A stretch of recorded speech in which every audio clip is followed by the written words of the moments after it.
So for today's video na naman po mga lalabs, so ayun sa pang-utang na naman po dahil meron na naman po akong isi-share sa inyo na isa na naman pong platform na kalalabas lamang din po dyan sa Google Play Store. So searchable na siya. Under po siya ni Hyphen Lending Incorporated. Platform niya is si Peso Wallet. So ibig sabihin si Peso Wallet tsaka ito si Credit Cash ay sisters company. Nag-rate na po kagad-agad siya ng 2.5 and 11 reviews. SEC registration number. So ayan, CS201910995 and then with certificate of authority 3027. Under SEC registered naman po siya. So itatry natin utangan ito si Credit Cash para malaman natin kung paano nga ba yung kalakaran niya dito ng pagpapautang. So ayan po, so kung interested ka po na malaman ng platform na ito, keep on tuning in but don't forget to subscribe and click mo na rin po ang bell button dyan para naman po lagi kang notified sa mga ina-upload ko na video.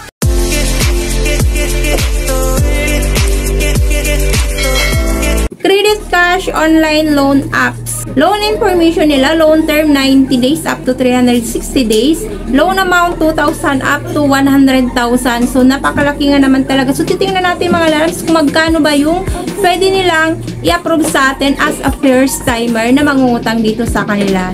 So monthly service fee rate nila is 1.67% and then monthly interest rate is 0.67%.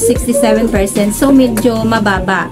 So requirements lang po nila dito, Filipino citizen and aged from 20 up to 55 years old. So install natin mga lalabs si Credit Cash.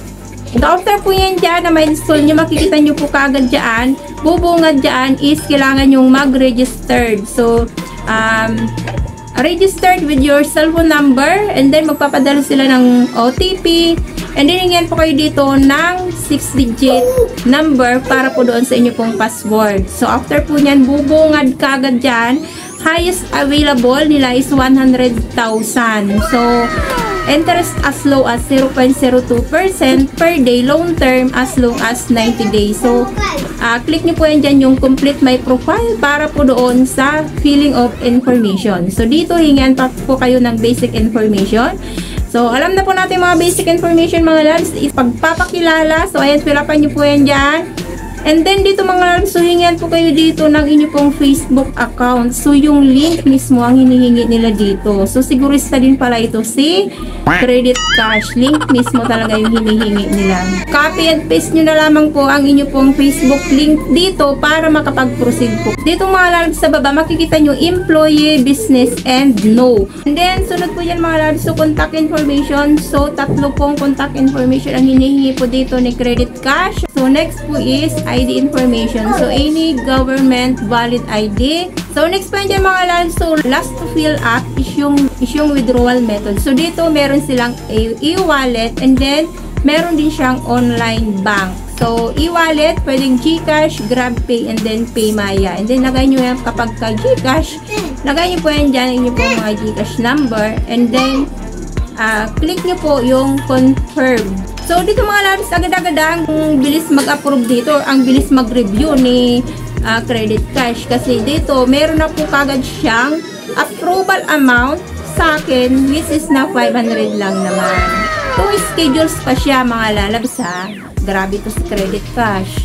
2 gigs ko pa. 2 schedules na binigay niya sa akin is 180 days. So, first installment ko or first schedule of repayment ko is sa November 8, 2023. So, 7 days lang.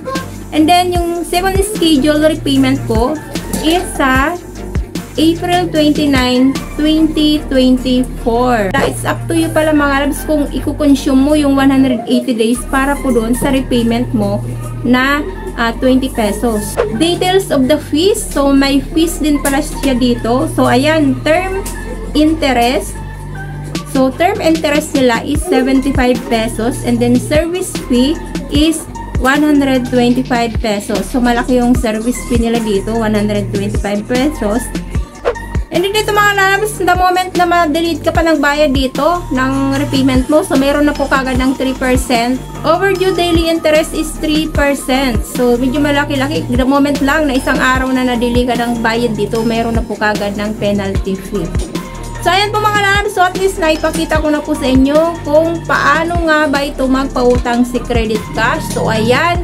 Sa halagang 500 na in-approve nila sa akin, ang matatanggap ko na lamang po is 300 pesos dahil meron po siyang term interest and then meron din po ang service fee. So, ayan po mga labs. So, pag-isipan nyo po muna ng marami pong beses bago po kayo dito mag-engage kay Credit Cash. So, ayan po mga labs. So, thank you for tuning in. Sana nakakatulong ang review na ito bago po kayo dito mangutang kay Credit Cash. So, ayan, pag-isipan nyo po muna ng marami pong beses para naman at the end of the day ay wala po kayong pagsisisihan. Disclaimer, mga lalabs ko, ako ay katulad nyo rin po lamang na naghahanap rin po ng mangutangan na kung saan naman po is ang hinahanap ko po ay yung low interest and then with long loan term. So, hindi rin po ako dito ahente para i-promote yung platform na ito. So, ayan po, ginawan po siya ng review para naman po may share ko po sa inyo at matulungan ko rin po kayo para naman nakakapag-isip po kayo at nagkakaroon din po kayo ng idea pagdating po dito sa mga utangan online. So, again po, marami pong salamat. God bless po. Bye-bye!